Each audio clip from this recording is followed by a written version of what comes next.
நீங்க கவனிச்சிருக்கீங்களா? நம்ம ஒரு ஒர்க்க டீப்பா பண்ணிட்டே இருந்திருப்போம்.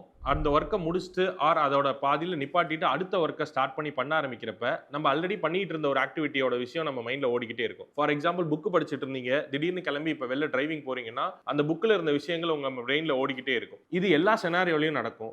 ஃபார் எக்ஸாம்பிள் ஆஃபீஸ் முடிச்சுட்டு வந்ததுக்கு அப்புறம் வீட்ல இருக்க ஆக்டிவிட்டீஸ்க்கு மேல நம்மளோட தாட் ப்ராசஸ் போறதுக்குன்னே ஒரு டைம் கேப் எடுத்துரும். இத தான் சைக்காலஜில டாஸ்க் ஸ்விட்சிங் காஸ்ட் அப்படின்னு சொல்றாங்க. இது பெர்சன் டு பெர்சன் வேரி ஆகும். ஒரு சிலருக்கு 30 மினிட்ஸ் டைம் எடுக்கும். ஒரு சிலருக்கு 40 மினிட்ஸ், ஒரு சிலருக்கு 1 ஹவர் ஆனாலும் இது ஷிஃப்ட் நடக்கிறது கஷ்டம். சரி ஓகே, ஃபுல்லா வொர்க்கிங் ப்ரொஃபஷனலா இருக்கோம்னா பரவால்ல. பட் ஒரு சில கேண்டிடேட்ஸ் வொர்க்கும் பண்ணிட்டு அதுக்கப்புறம் வந்து காம்படிட்டிவ் எக்ஸாம்க்கு ப்ரிப்பேரும் பண்றாங்க. அவங்களுக்கு வொர்க் டைம் போக கிடைக்கிறதே 2 ஹவர்ஸ் தான். அந்த 2 ஹவர்ஸ்ல ஒரு 30 to 40 மினிட்ஸ் இந்த ஷிஃப்ட்டுக்கே எடுத்துருச்சுன்னா ரிமைனிங் படிக்கிற டைம் ரொம்பவே கம்மியாயிரும். இந்த ஐடென்டிட்டி ஷிஃப்ட்டுக்கான டைமை நம்மளால குறைக்க முடியும். ஃபார் எக்ஸாம்பிள் குளிக்கிறதுனாலயோ, இல்ல ஒரு ஷார்ட் வாக் போயிட்டு வர்றதுனால, இல்ல நான் பர்சனலா ஃபாலோ பண்றது வீட்டுக்கு போன உடனேயே ட்ரெஸ் சேஞ்ச் பண்ணிருவேன். இந்த ஷர்ட்டோட சேர்த்து அருண் சார கழட்டி வச்சுட்டு வெறும் அருணா மட்டும் தான் வீட்டுக்குள்ள இருப்பேன். இந்த மாதிரி எல்லாம் பண்றது மூலமா இந்த ஷிஃப்ட்டுக்கான டைமை நீங்க கம்மி பண்ணிட்டு உடனடியா படிக்க ஆரம்பிச்சிடலாம். என்னதான் இப்படி நீங்க படிக்க ஆரம்பிச்சாலும் அந்த படிக்கிற விஷயத்தை கன்சிஸ்டன்டா பண்றதுக்கு மோட்டிவேஷன் வேணும்ல. பாட்டு கேட்டு வெளியில இருந்து வர மோட்டிவேஷன் பத்தி நான் சொல்லல. இன்ட்ரின்சிக்கா உள்ள இருந்து ஒரு மோட்டிவேஷன் வேணும்ல.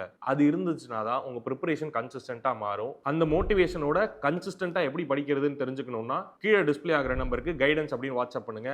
அண்ட் இந்த ஷார்ட்ஸை civil engineering related competitive exam prepare பண்ற உங்க ஃப்ரெண்டுக்கு ஷேர் பண்ணுங்க.